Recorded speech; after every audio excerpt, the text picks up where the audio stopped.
Strange Way of Life is out in theaters. It's a new film from Pedro Almodovar, starring Pedro Pascal and Ethan Hawke.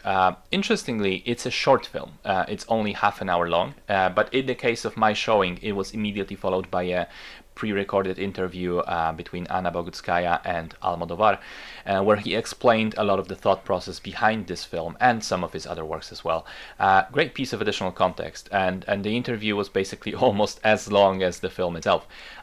I will say though that the commercials before the movie ran for 25 minutes, just like in the case of feature film, which to me is absolutely unacceptable. I mean, how can you have commercials that are almost as long as the film you're charging for?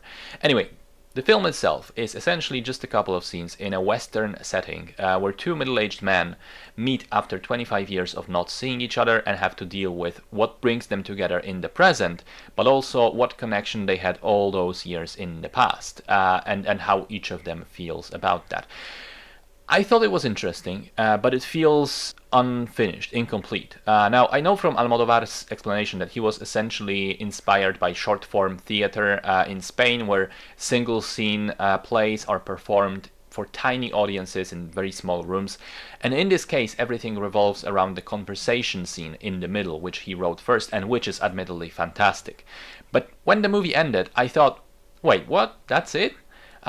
I thought it stopped sort of mid-conversation, that things were left completely unresolved. And weirdly, I thought if it had ended 5 minutes before, I maybe wouldn't have that feeling. It felt like the film sort of opened a new chapter and ended before developing it into something interesting.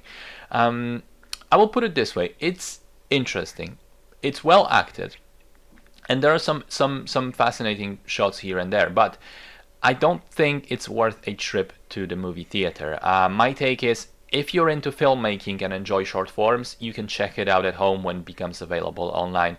It's a decent curiosity, but not something powerful enough to make me recommend going to see it immediately.